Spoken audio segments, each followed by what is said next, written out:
Bu videoda sizə AI ilə restoran üçün peşəkar Instagram postu necə hazırlanır, onu göstərəcəm. Amma sadəcə ChatGPT-yə mənə restoran postu yaz deməyəcəyik. Biz əvvəlcə restoran haqqında məlumat faylı hazırlayacağıq. Sonra restoran postları üçün peşəkar qaydaları araşdıracağıq. Daha sonra restoranın loqosunu da əlavə edib AI-yə tam kontekst verəcəyik. Sonda isə yeni gələn bir yemək üçün hazır Instagram post paketi yaradacağıq. Ən böyük səhv buradadır. Çox insan AI-yə sadəcə belə yazır: restoran üçün Instagram postu hazırla.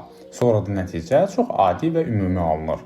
Çünki AI restoranı tanımır. Restoranın tərzi necədir? Müştəriləri kimlərdir? Menyu necədir? Brend tonu necədir?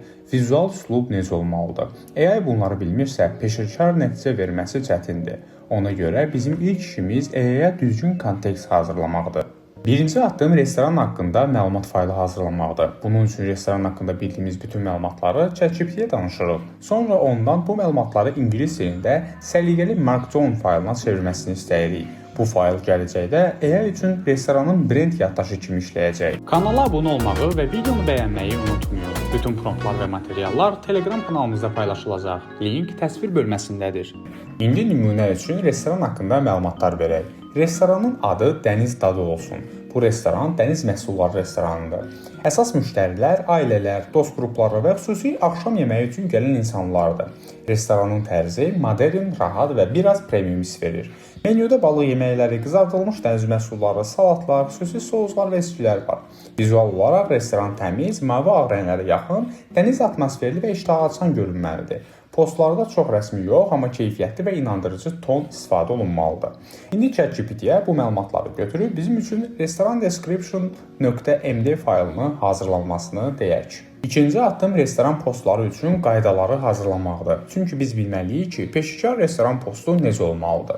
Yemək necə göstərilməlidir? Caption necə yazılmalıdır? Vizualda nəyə diqqət edilməlidir? Hansı səhvlərdən qaçmaq lazımdır? Bunun üçün əvvəl ChatGPT-dən Deep Research promptunu hazırlamasını istəyirik.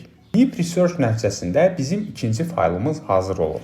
Restoran post rules.md. Bu faylda restoran postu üçün əsas qaydalar olacaq. Məsələn, yemək əsas fokusda olmalıdır, vizual iştah açan görünməlidir, postda çox mətin olmamalıdır, caption qısa, emosional və aydın olmalıdır, müştəriyə yeməyin dadı və təcrübəsi hiss etdirilməlidir, call to action sadə olmalıdır, brendin tonu qorunmalıdır. Kanala abunə olmağı və videonu bəyənməyi unutmayın. Bütün promptlar və materiallar Telegram kanalımızda paylaşılacaq. Link təsvir bölməsindədir. İndi bizim artıq 2 yüzlü kontekst faylımız var.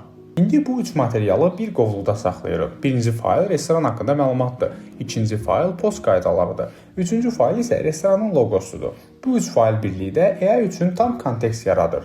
Yəni AI artıq boş yerdən yox, restoranın brendinə və qaydalara uyğun nəticə hazırlayacaq. İndi əsas mərhələyə keçirik. Tutaq ki, restorana yeni yemək gəlib. Asmino qızartması. Məqsədimiz bu yeməyi Instagramda reklam etməkdir. Amma artıq sadəcə asmino qızartması üçün post hazırla demirik. Biz AI-yə restoranın məlumatlarını, post qaydalarını və loqonu veririk. Burada vacib məsələ var. AI-dan ilk cavabı alıb dayanmaq lazım deyil. Əgər nəticə çox ümumludirsə, bu zaman düzəliş promptu vermək lazımdır. Əgər caption çox uzun çıxıbsa, bu zaman daha bir prompt veririk. Əgər image promptu zəifdirsə, bu zaman daha növbəti promptu veririk. Əsl peşəkar nəticə iterasiya ilə alınır. Yəni ki, ardıcıllıq ilə. Gəlin bu workflow-nu qısaca toparlayaq. Restoran üçün Instagram postu hazırlamaq istəyiriksə, birbaşa post istəmirik. Əvvəlcə restoran haqqında məlumat faylı hazırlayırıq. Restoran description.md.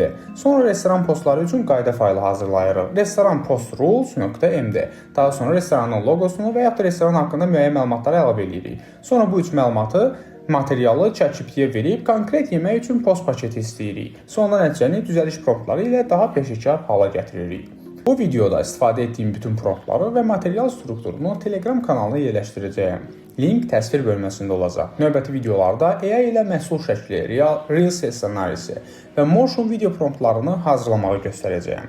Əgər praktik AI dərsləri istəyirsinizsə, kanala abunə olun. Bacarıqda məqsədimiz sadəcə AI haqqında danışmaq deyil. Məqsədimiz AI ilə real iş görməyi öyrənməkdir. AI ilə bacar.